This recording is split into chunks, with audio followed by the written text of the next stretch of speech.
Professor doctor Deepak Singh, allied science specialist. आज एक topic deal कर रहे हैं जो कि मोस्ट कॉमन टॉपिक्स काला जार। इसको हम लोग बोलते हैं, पैरासाइट का नाम है लिस्मानिया डोनोवेनाई। लिस्मानिया डोनोवेनाई यह प्रोटोजोआ है, यूनिसेलुलर यह ऑर्गेनिज्म है, मैस्टिगोफोरा क्लास का ये पैरासाइट है। लिस्मानिया डोनोवेनाई ये साइंटिस्ट के नाम पे है। लिस्मानिया लिस्मन, जो कि ये लंदन के रहने वाले थे, और इन्होंने और डोनोवेनाई जो मद्रास के रहने वाले थे, ये दोनों ने क्या किए कि एक ही पैरासाइट पे खोज कर रहे थे, काला जार पे। तो उनको एक मरीज मिला कलकत्ता में, जिनको उन्होंने बोला दमदम फीवर। कलकत्ता में दमदम जगह पे मिला था वो मरीज, इसलिए उनके नाम पे दमदम फीवर बोलते हैं। नेक्स्ट, ये जो बीमारी होती है ये लिस्मानिया डोनोवेनाई से होती है, इसे लिस्मानियासिस भी बोलते हैं। और इसमें क्या होता है कि बॉडी का जो स्किन है और टिश्यू ये ब्लैकिश हो जाता है। इसके लेकर किसको क्या बोलते हैं हम लोग? काला जार फीवर बोलते हैं, ब्लैक फीवर बोलते हैं। और इस बुखार में बोन में पेन होता है, इसलिए इसको बोन ब्रेक फीवर ही बोलते हैं। तो ये सब बहुत सारी कैरेक्टर इसके हैं, आगे हम लोग सिम्टम बताएंगे इसके बारे में। तो लिस्मानिया डोनोवेनाई ये जो पैरासाइट है, इसका जो हम लोग बात करते हैं पहले होस्ट पे, तो ये दो होस्ट में इसकी लाइफ पूरा होती है। एक है मैन, दूसरा है सनफ्लाई। मैन में इसका क्या होता है ना, मैन में एसेक्सुअल लाइफ पूरा होता है, और मैन में ये आरी सिस्टम में रहता है। ये आरी सिस्टम में, स्प्लीन में, बोन मैरो में, लिम्फ नोड में, और सनफ्लाई में ये गट में रहता है। तो ये डाइजेनेटिक पैरासाइट बोलते हैं इसको हम लोग। और इसका जो अगर स्टेज देखेंगे मॉर्फोलॉजी, तो ये दो तरह का मिलता है। ये एक मिलता है इस तरह का, इसको बोलते हैं फ्लैजेलर फॉर्म। ये फ्लैजेलर फॉर्म है, इसमें फ्लैजिला होता है, अंदर में एक्सोनीम है, काइनेटोकोर है, न्यूक्लियस है, इस तरह का। इसको बोलते हैं क्या? इसको बोलते हैं इसको बोलते हैं फ्लैजिलर फॉर्म। फ्लैजिलर फॉर्म, इसी को बोलते हैं प्रोमेस्टिगोट।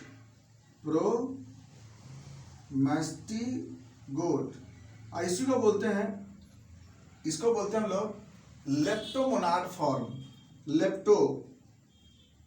लेप्टोमोनाड तीनों बोलते हैं इसको हम लोग। ये जो होता है सैंड फ्लाई में होता है। ये कहाँ पे होता है? In sand fly, found in sand fly. तो ये जो फ्लैजिलर फॉर्म है, प्रोमेस्टिगोट फॉर्म, या इसी को बोलते हैं लोग लेप्टोमोनाड फॉर्म, ये होता है सैंड फ्लाई में। नेक्स्ट आते हैं जो इससे छोटा होता है, ये इस तरह से एक्सोनिम यहाँ भी होती है, न्यूक्लियस का सेंटर क्या अलग होता है ये। और इसको बोलते हैं हम लोग, इसको बोलते हैं ए फ्लैजिलर फॉर्म, इसको बोलते हैं ए मेस्टिगोट, और इसको बोलते हैं हम लोग लिस्मन फॉर्म। ये कहां पे होता है? मैन में। ठीक, तो ये होता है सनफ्लाई में, एक होता है मैन में। अब बात करते हैं थोड़ा सा इसके लाइफ साइकिल पे, कि इसकी लाइफ कैसे चलती है इसका, ये देख लेते हैं। सबसे पहली बात है कि जो सैंडफ्लाई के गट में जो इन्फेक्टेड सैंडफ्लाई होती है ना, उस सैंडफ्लाई के गट में क्या होता है कि इस पैरासाइट का जो फ्लैजिलर फॉर्म है वो उसके गट में रहता है, जिसको हम लोग बोले थे प्रोमेस्टिगोट फॉर्म। तो प्रोमेस्टिगोट फॉर्म जो होता है ना, वो सैंडफ्लाई मिलता है। सनफ्लाई के गट में, उसके सलाइवा में, मान लीजिए सनफ्लाई है ये, और इसका ये बॉडी है सनफ्लाई का, तो इसके गट में रहता है कौन सा फॉर्म? Flagellar form. ठीक है ना, फ्लैजिलर फॉर्म इसके गट में रहते हैं। अब अगर बाय द वे ये सनफ्लाई किसी हेल्दी पर्सन को अगर बाइट करता है, अगर बाय द वे ये हेल्दी पर्सन है, अगर ये बाइट करता है, तो बाइटिंग के समय क्या होता है कि फ्लैजिलर फॉर्म वाला जो पैरासाइट है, जो स्टेज है, जिसको बोलते हैं प्रोमेस्टिगोट, ये क्या होता है कि बॉडी में चला आता है।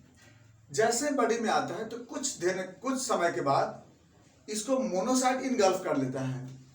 जब मोनोसाइट इनगल्फ करता है इसको, तो मोनोसाइट क्या करता है, इनगल्फ करता जरूर है, लेकिन अगर नहीं मार पाता है ये, अगर सपोज दैट, तो इसके अंदर क्या होता है, पैरासाइट तो चला गया अंदर में, अगर नहीं मारता है तो इसके अंदर जो फ्लैजिला होता है वो डिसअपियर हो जाता है, और डिसअपियर होकर के इसका साइज रिड्यूस हो जाता है। डिसअपियर हो गया, साइज रिड्यूस हो जाता है और मल्टीप्लाई करने लगता है। मोनोसाइट के अंदर क्या होता है, ये मल्टीप्लाई करता है। तो मल्टीप्लाई किस फॉर्म में करेगा, ये मल्टीप्लाई करेगा वो ए मेस्टिकोट फॉर्म में। तो प्रोमेस्टिकोट किस में कन्वर्ट कर जाता है, ए मेस्टिकोट फॉर्म में। कहाँ कन्वर्ट किया, मोनोसाइट में, वहाँ मल्टीप्लाई करता है। तो यहाँ पर बहुत सारे मोनोसाइट के अंदर क्या बन जाएंगे, ए मेस्टिकोट फॉर्म बन जाएंगे। अब क्या हो जाएगा, मोनोसाइट रप्चर कर जाएगा, मोनोसाइट बर्स्ट कर जाएगा, और रप्चर जब करेगा तो जो इसका ए मेस्टिकोट फॉर्म है ये ह्यूमन बॉडी में सर्कुलेट करने लगेगा यहाँ पे, और बॉडी में चला जाएगा। सर्कुलेशन के बाद ये कहाँ जाएगा, ये बॉडी के डिफरेंट आरी सिस्टम में चला जाएगा। स्प्लीन में, बोन मैरो में, लिम्फ नोड में, लीवर में, जहां जहां आरी सिस्टम का सेल है चला जाएगा वहां पे। और ये जो ए मेस्टिकोट फॉर्म है वो आरी सेल में जाकर क्या करेगा, आप सारे ऑर्गन का आरी सेल में जाकर के क्या करेगा, आप मल्टीप्लाई करेगा। मल्टीप्लाई करने के बाद ये बॉडी में फिर क्या होगा, ये टॉक्सिन भी लिबरेट करेगा, लिस्बन टॉक्सिन। टॉक्सिन के कारण क्या हो जाएगी, बॉडी में फीवर भी आने लगेगा इसको, बॉडी पेशेंट को। और बॉडी में क्या होता है, ये जो ए मेस्टिकोट फॉर्म है बॉडी में सर्कुलेट करने लगेगा। अब अगर बाय द वे कोई अगर हेल्दी सैंड फ्लाई अगर इस पर्सन को बाइट करेगा, अगर बाइट किया तो इसके बॉडी में क्या मूव कर रहा है, ए मेस्टिकोट फॉर्म। अब क्या होगा, सैंड फ्लाई बाइट करेगा, बाइट करने के दरमियान क्या हो जाएगा, इसके गट में क्या आ जाएगा, इसका पैरासाइट का स्टेज आ जाएगा। कौन सा स्टेज, ए मेस्टिकोट फॉर्म। और जैसे ही गट में आएगा इसके पैरासाइट का स्टेज, तो गट को यहां बना देते हैं, तो बड़ा कर देते हैं इधर में। जब ये गट में आ जाएगा ना तो ऊपर कर देते हैं इधर की तरफ। तो जब ये बाइट करेगा, जब सैंपलाई, तो बाइट करने के बाद ये मान ली सैंपलाई है और इसका एक गट है, सपोज दैट,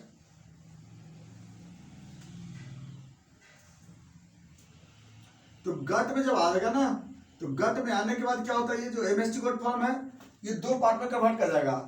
दो, एगो बनेगा स्मॉल है, वो लार्ज, एगो मेल गैमेट, फीमेल गैमेट। उसके बाद दोनों फ्यूज कर जाएगा। फ्यूज करने के बाद जाइगोट बनेगा, और जाइगोट बनने के बाद क्या हो जाएगा, फिर से ये फ्लैजिला इसमें अपेयर हो जाएगी। फिर से ये बन गया फ्लैजिलेटेड फॉर्म, और अब बन गया फ्लैजिलेटेड फॉर्म। इसको क्या बोलेंगे हम लोग, फिर प्रोमेस्टिकोट, और ये प्रोमेस्टिकोट यहाँ से होते हुए फिर से लाइवा में आ जाएगा। तो इसका मतलब क्या है कि ये जो पैरासाइट है सैंड फ्लाई में इस तरह का अपना स्टेज पूरा करता है। सैंड फ्लाई में होता है प्रोमेस्टिकोट, और मैन में होता है ए मेस्टिकोट।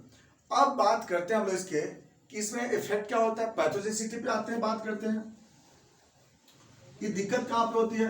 देखिए, तो पैथोजेनिसिस में सबसे पहला कि ये जो लिस्मेनियासिस होती है दो तरह का होता है, एक होता है विसरल लिस्मेनियासिस, एक होता है डर्मल लिस्मेनियासिस। तो पहले अटैक होता है विसरल लिस्मेनियासिस। विसरल लिस्मेनियासिस का मतलब ये जो काला जार है ये फीवर के साथ साथ spleen, bone marrow, liver, lymph node, ये सबको क्या करता है, इन्वॉल्व करता है। और डर्मल में क्या होता है, डर्मल लिस्मेनियासिस में स्किन इन्वॉल्व करता है। तो पहले करते हैं बात विसरल लिस्मेनियासिस के बारे में। तो विसरल लिस्मेनियासिस में क्या करता है देख लेते हैं। विसरल लिस्मेनियासिस में क्या करता है, विसरल लिस्मेनियासिस में सबसे पहला स्प्लीन। स्प्लीन में क्या करता है कि जो चूंकि ये आरी सिस्टम में क्या करता है ना, आरी सेल में ग्रो करता है। तो मान लीजिए सपोज दैट ये स्प्लीन है ये। तो स्प्लीन का सेल में जब ग्रो करेगा ये, तो सेल का साइज क्या हो जाएगा, बड़ा हो जाएगा। और जब सेल का साइज बड़ा होगा तो स्वाभाविक है कि स्प्लीन का साइज भी क्या हो जाएगी, बड़ा हो जाएगी। तो इसको डेवलप होगा क्या, स्प्लीनोमेगैली। स्प्लीन का साइज बढ़ जाता है, कभी कभी इतना ज्यादा बढ़ जाता है कि स्प्लीन रप्चर भी कर सकता है। और इस क्यों हुआ, ये आरी सिस्टम के सेल में ग्रो कर रहा है, आरी सिस्टम का सेल बड़ा हो जाता है। इसके कारण क्या होता है, जो पेशेंट है उसका पेट का साइज बड़ा हो जाता है, अब्डोमेन का साइज बड़ा हो जाएगा, पेट में दर्द होता है, अब्डोमिनल पेन होता है मरीज को। और इसके बाद क्या होता है, इसमें जो ब्लड स्टोरेज कैपेसिटी था वो अब बंद हो जाता है, और इसका जो इम्यूनिटी फंक्शन था वही बंद हो जाएगी। तो स्प्लीन में फंक्शन, एफसी में तो डिजॉर्डर ये किया, स्प्लीन का जो फंक्शन था। नेक्स्ट अब आते हैं bone marrow. Bone marrow. Bone marrow क्या, देखिए ये जैसे बोन है तो बोन के अंदर का जो सेल होता है वो तो फिक्स है ना, लेकिन अब क्या होगा कि जब पैरासाइट जब ग्रो करेगा इसमें तो सेल बड़ा बड़ा हो जाएगा। अब सेल जो इतना बड़ा था ना, अब सेल बड़ा बड़ा हो जाएगी। अब सेल बड़ा बड़ा होने से क्या हो जाएगा कि बोन के अंदर प्रेशर इंक्रीज करेगा, तब बोन पेन होता है। इसी को बोलते हैं बोन ब्रेक फीवर बोलते हैं। और चूंकि लिस्बन टॉक्सिन बन रहा है इसके कारण फीवर भी होगा, और प्लस बोन मैरो में जाने से क्या होगा, हीमोपोइसिस को डिस्टर्ब करेगा। डब्ल्यूबीसी, आरबीसी, प्लेटलेट तीनों का फंक्शन फॉर्मेशन बंद हो जाएगी, कम हो जाएगी। अब पहला दिक्कत क्या होगा, प्लेटलेट का। प्लेटलेट जब घट जाएगा तो क्या होगा, प्लेटलेट घट जाने की वजह से ब्लड प्रेशर डाउन हो जाएगी, वीकनेस होगा, नोजिया हो जाएगी, परप्यूरा होगा, जगह जगह हेमरेज होने लगता है।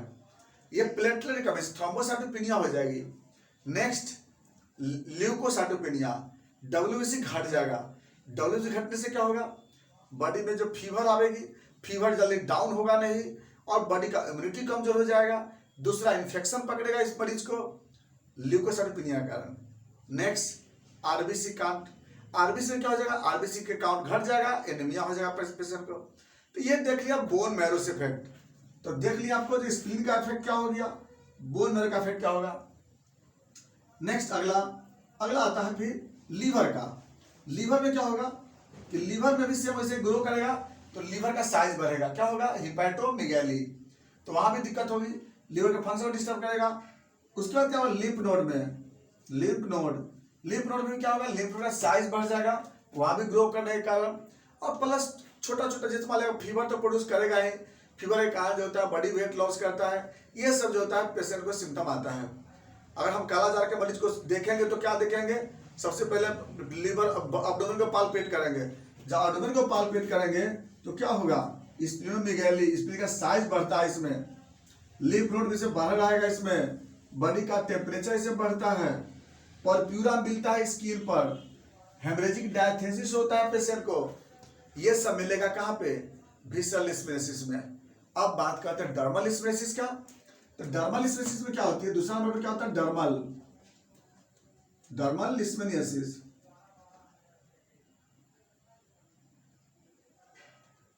डर्मल लिस्मेनियासिस क्या होती है कि स्किन पर, चूंकि ये जो काला जार है इसका जो पैरासाइट है इसका एंटीबॉडी बन चुका होता है। इसका जो एंटीबॉडी होता है काला जार का एंटीबॉडी, यह एंटीबॉडी डर्मिस सेल के साथ क्या होता है ना, वहीं पे चला जाता है, वहां पर अटैच कर जाता है। और डर्मिस सेल पे अटैच करने के बाद यहाँ पे यह अटैच कर जाता है डर्मिस सेल पर, डर्मिस सेल पर अटैच कर जाता है, इस तरह से अटैच कर गया। अगर बाय द वे ये मरीज में दोबारा कालाजार अटैक करेगा, अगर सपोज दैट कालाजार आएगा बाय द वे, दोबारा लिस्मानिया अगर होगा, तो ये जो एमएस2 ग्रोथ फॉर्म डायरेक्ट किससे बाइंड कर जाएगा, एंटीबॉडी से, और बाइंड करेगा कहाँ पे, डर्मिस लेयर में। अब बाइंड करने की वजह से क्या होगा, यहाँ पे कॉम्प्लेक्स रिएक्शन होगा और स्किन पे छोटे छोटे छोटे छोटे जो है नोड के जैसा डेवलप हो जाएगी। ये प्रोटीन के कारण क्या हो जाएगा, स्किन पे मल्टीपल ग्रैप के जैसा, अंगूर के जैसा वहां पे ग्रो कर जाता है। इसको बोलते हैं क्या, डर्मल लिस्मेनियासिस, या उसको बोलते हैं पीकेडीएल बोलते हैं, पीकेडीएल, पोस्ट कालाजार डर्मल लिस्मेनियासिस। ये क्या होता है कि एंटीबॉडी के कारण जो होता है ये ऐसा रिएक्शन होता है। प्राइमरी में ऐसा दिक्कत नहीं होती थी, ये सेकेंडरी में दिक्कत होता है। ये था आपका कालाजार का पैथोसिटी। अब बात करते हैं इसके बारे में पता कैसे लगाएंगे। तो देखिए इसके लिए सबसे इंपॉर्टेंट है कि डायरेक्ट पैरासाइट को देखना। पैरासाइट को देखने के लिए क्या करेंगे हम लोग, तो सबसे पहला है इसमें, पहला नंबर पे है spleen puncture. Spleen puncture,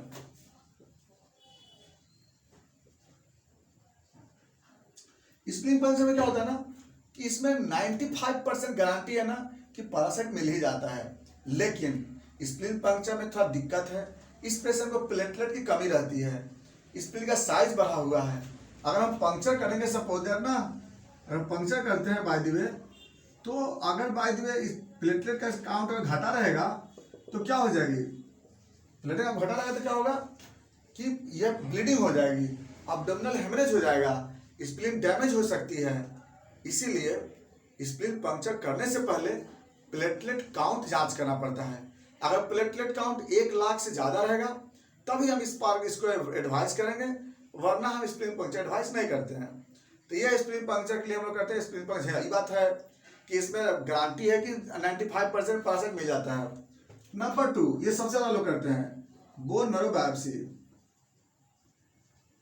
bone marrow biopsy, इसमें पैरासाइट जो होता है ना, लगभग 70% चांसेज होता है कि इसमें पैरासाइट को मिल जाएगा बोन मैरो में। इसके लिए क्या करते हैं, स्टर्नम को या इलियक क्रिस्ट को, सबसे ज्यादा स्टर्नम को लोग पंक्चर करते हैं। वहां पर पंक्चर करके वहां से क्या करेंगे, सैंपल को निकल के और उसे पैरासाइट को देखेंगे। तो ये था क्या मेरा बोन मैरो बायोप्सी। इसका नंबर 3 अगला क्या करते हैं हम लोग, lymph node biopsy. Lymph node biopsy, तो लिम्फ नोड बायोप्सी में क्या होता है ना, इसमें चांस है 50% चांस है कि पैरासाइट मिलेगा। इसमें जो भी लिम्फ नोड इन्वॉल्व होता है 50% चांस रहेगा कि आपको पैरासाइट मिलेगा। इसमें लिम्फ नोड में पैरासाइट मिलता है, MS2 कन्फर्म। इसके बाद नेक्स्ट आते हैं हम लोग peripheral blood test, peripheral blood smear examination. इसमें आपको 30% चांस है ना कि पैरासाइट मिलेगा। देखिए स्प्लीन में 95%, बोन मैरो में 70%, लिम्फ नोड में 50% और पेरिफेरल ब्लड में 30% चांस है कि कालाजार आपको फाइंडिंग हो सकता है। तो ये जो होता है ये तो डायरेक्ट देखने की तरीका हो गए। इसके बाद अगर हम दूसरा जांच करना चाहते हैं तो हम लोग एंटीबॉडी से जांच कर सकते हैं, जैसे Chopra antibody test. Chopra test होती है, उससे जो होता है हम लोग पता लगा सकते हैं, पॉजिटिव आवेगी। अगला होता है अल्डिहाइड टेस्ट। अल्डिहाइड टेस्ट, उसमें आपको क्या मिलेगी, पॉजिटिव आवेगी। अगला एलाइजा फॉर कालाजार, उसमें क्या मिलेगा, आपको पॉजिटिव मिलता है। तो ये सब तरीका होता है अदर टेस्ट जिसको पता लगा सकते हैं। TLC कराएंगे, डिक्रीज मिलेगा, घटावा रहता है। DLC में मोनोसाइटोसिस रहता है। तो ये तो हो गया आपका इन्वेस्टिगेशन। अब बात करते हैं इसके मैनेजमेंट पे और ट्रीटमेंट पे। तो इस मैनेजमेंट में क्या करते हैं, पेशेंट को पहले आइसोलेट करते हैं और प्लस प्रॉपर डायग्नोज करते हैं। प्रॉपर हम लोग प्रोटीन डाइट है, विटामिन डाइट है, ये सब देते हैं पेशेंट को। और जो सनफ्लाई नहीं बाइट करे इसके लिए हम लोग वहाँ पे हम लोग नेट यूज करेंगे, या फिर दिन में भी हम लोग क्या बोलते हैं पेशेंट को कि अगर ऐसा मक्खी मिले तो वहाँ से दूर हो जाना चाहिए। इसके बाद इसमें मेडिसिन करते हैं। मेडिसिन में क्या होता है, या तो सोडियम एंटीमनी है या फिर एंटीमनी है, या कई तरह का इसमें और भी मेडिसिन आता है, फंगीजोन है, ये सब मेडिसिन इसमें किया जाता है। और इस तरह से कालाजार को ठीक किया जा सकता है। इसमें मैनेजमेंट बहुत जरूरी है और प्रॉपर प्रिवेंशन बहुत जरूरी है इसमें। तो यह था कालाजार के बारे में, लिस्मेनियासिस के बारे में। अगर इसमें इस तरह का क्वेश्चन होगा किसी तरह का तो आप जरूर क्वेश्चन पूछेंगे। बाकी बातें फिर चलेंगे नेक्स्ट वीडियो में। Thanks for watching.